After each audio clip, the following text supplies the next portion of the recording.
وہابیوں کی اخلاقی حالت بہت زیادہ گری ہوئی ہے، ثبوت آپ کے سامنے حاضر ہے۔ رسالے کا نام ہے ماہنامہ ضیاء حدیث۔ ضیاء حدیث، حدیث کی روشنی۔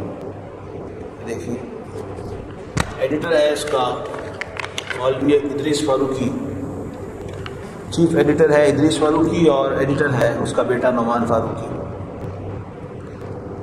اور عبد المجید سودروی اور حکیم حافظ محمد یوسف، ان دونوں کی یاد میں نکلتا ہے۔ دارالسلام پریس سے یہ چھپتا ہے رسالہ، لکھا ہوا ہے یہ دیکھیں، انٹرنیشنل دارالسلام پریس، 36 لوئر مال، لاہور۔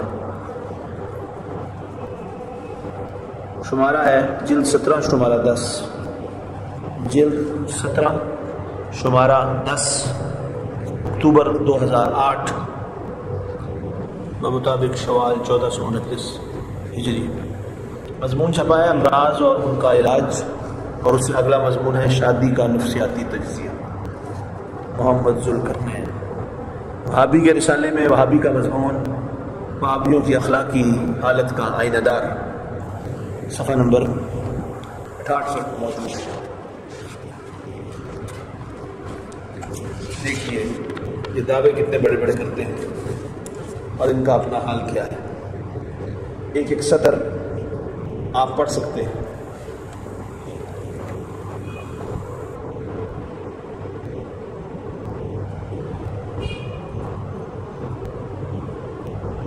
وہ لوگ جن کا دعویٰ یہ ہے کہ ہم قرآن و حدیث کے عامل ہیں، ہم صرف قرآن و حدیث کو مانتے ہیں اور ہم بڑے پکے توحید پرست ہیں، ان کی اخلاقی حالت آپ دیکھیں گے تو شرم کے مارے سر جھک جاتا ہے۔ اور یہ بھی معلوم ہوتا ہے کہ یہ لوگ ظاہری طور پر کیا لبادہ اوڑے ہوئے ہیں اور ان کے باطن کتنے گندے ہیں۔ ظاہری طور پر یہ بڑے متقی اور پرہیزگار بنتے ہیں،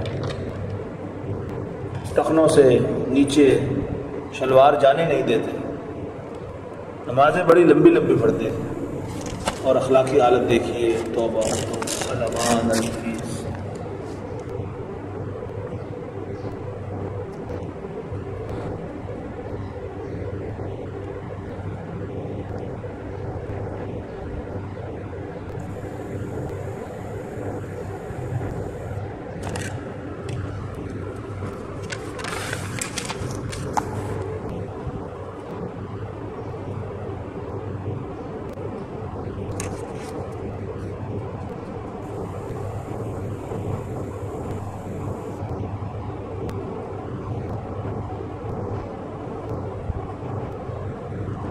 یہ مضمون اتنا گندا ہے، یہ دیکھیے کہ میں چند الفاظ آپ کے سامنے پڑھتا ہوں۔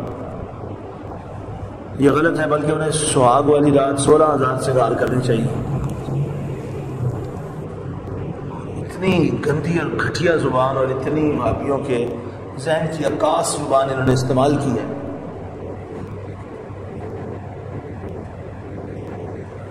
کہ جو بیان سے باہر ہے۔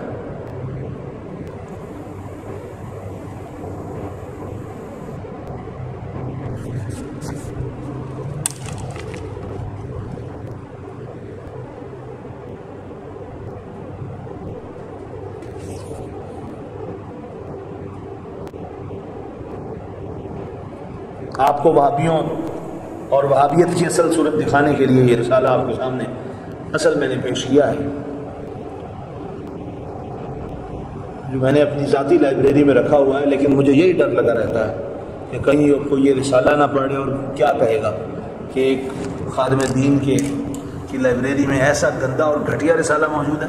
لیکن میں مجبور ہوں کہ اپنے مسلمان بھائیوں کے آگے یہ اس چیز کا اظہار کروں کہ وہ وہابی جو اپنے آپ کو بڑا متقی پرہیزگار اور تقوی والا کہتے ہیں، ان کی اخلاقی حالت کیا ہے، ان کی سوچ کتنی گندی ہے، گھٹیا ہے، ان کے گھروں کی کہانیاں کیا ہیں۔ میں مجبور ہوں اپنے مسلمان بھائیوں کے ساتھ ہمدردی کرتے ہوئے ان کی خیر خواہی کے جذبے کے تحت یہ رسالہ آپ کے سامنے پیش کیا ہے۔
اگر دودھ بھی نکل پڑے تو اسے نگلا جا سکتا ہے، کیونکہ ویدوں کے مطابق یہ امساک پیدا کرتا ہے۔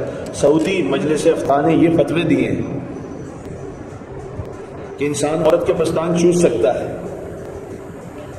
ایک دوسرے فتویٰ میں یہ فرماتے ہیں کہ شوہر اپنی بیوی کے پستان چوس سکتا ہے، اگر بیوی کا دودھ شوہر کے معدے تک پہنچ جائے تو اس سے کوئی حرمت واقع نہیں ہوتی۔ شوہر کو چاہیے کہ وہ اپنی بیوی کے سر سے لے کر پیر تک سوائے نجاست نہیں رکھے۔ وہابی رسالہ لکھ رہا ہے پستانوں کو سہلاتے ہوئے آپ انہیں چوس سکتے ہیں، اگر دودھ بھی نکل پڑے تو اسے نگلا جا سکتا ہے، لا حول ولا قوت الا باللہ، کیونکہ ویدوں کے مطابق یہ امساک پیدا کرتا ہے۔ سعودی مجلس افتاء نے یہ فتوے دیے ہیں کہ انسان عورت کے پستان چوس سکتا ہے۔ ایک دوسرے فتویٰ میں یہ فرماتے ہیں کہ شوہر اپنی بیوی کے پستان چوس سکتا ہے، اور اگر بیوی کا دودھ شوہر کے معدے تک پہنچ جائے تو اس سے کوئی حرمت واقع نہیں ہوتی۔ شوہر کو چاہیے کہ وہ اپنی بیوی کے سر سے لے کر پیر تک سوائے نجاستی جگہوں کے پورا بوسہ لے۔ شوہر کا یہ فرض بھی ہے، صفحہ 102 پر یہ بقیہ شادی کا نفسیاتی تجزیہ، شوہر کا یہ فرض بھی ہے کہ وہ ہونٹوں کو چوسے، اپنے زبان اس کے منہ میں ڈالیں، اپنی زبان لکھنا تھا، اپنے زبان اس کے منہ میں ڈالے اور عورت اس کے منہ میں ڈالے اور مل کر چوسیں، بازوؤں کو ٹٹولے۔ وہابی فقہ کا حال دیکھیں، شوہر کا یہ فرض بھی ہے، ان کے نزدیک یہ فرض ہے، شوہر کا یہ فرض بھی ہے کہ وہ ہونٹوں کو چوسے، اپنے زبان اس کے منہ میں ڈالے اور عورت اس کے منہ میں ڈالے اور مل کر چوسیں، بازوؤں کو ٹٹولے، چومے چاٹیں، پستانوں پر شہد ڈال کر چوسیں، بٹنیوں کو انگلیوں سے دبائیں، سارے پیٹ کو ملیں، ٹانگوں اور رانوں کنجرانوں سے لے کر پوری ٹانگ پر ہاتھ پھیریں۔ آپ اس کھیل میں جتنا وقت لگا سکتے ہیں۔ اب میں سارے بابیوں سے سوال کرتا ہوں کہ حافظ سعید، سینٹر ساجد میر اور دیگر بابی، طالب الرحمان، توصیف الرحمان گاسدی، اس کام کے لیے آپ مہینے میں کتنی شہد کی بوتلیں ختم کرتے ہیں؟ یہ دیکھیں لکھا ہے نا، پستانوں پر شہد ڈال کر چوسے، تو اس کام میں کتنی شہد کی بوتلیں سرو کرتے ہیں؟ شرم کریں، مسلمانوں کو بے غیرت اور بے شرم بنانے میں آپ کا ہاتھ ہے۔ تم لوگوں نے بھابیوں مسلمانوں کا بیڑا غرق کیا ہے، خدا تم غارت کرے۔ یہ دیکھ لیں، عبارت پڑھ لیجیے۔ ہمیں افسوس ہے کہ ہم اتنی بے شرمی اور بے حیائی والی یہ عبارت کس زبان سے میں نے آپ کے سامنے پڑھی ہے، اسی لیے کہ مسلمانوں کو پتہ لگے کہ یہ وہابی مسلمانوں کے ایمان کے کتنے دشمن ہیں، یہ انگریزوں، یہودیوں کے، عیسائیوں کے ایجنٹ ہیں جو مسلمانوں میں فحاشی عریانی پھیلانا چاہتے ہیں۔ جی ہاں، یہ بات آپ کو ماننی پڑے گی کہ واقعتاً ایسا ہی ہے، لیکن ہماری اگر مجبوری نہ ہوتی اور ابطال باطل اور احقاق حق مقصود نہ ہوتا تو پھر قطعاً ہم یہ بات ایسے نہ کرتے۔ دیکھیں، نو لائف وداؤٹ وائف، زندگی کوئی نہیں بیوی کے بغیر۔ محمد ذوالقرنین، بقاپور، کھبیڈا خانہ، کنگن پور تحصیل چونیا ضلع قصور، یہ قصور کے وابی اور پاکستان کے وابی، یہ سب کچھ ایسے ہی حالات رکھتے ہیں، ان کے گھروں کی بھی یہی کہانی ہے۔ اللہ تعالیٰ ہمیں ان کی فتنہ سے محفوظ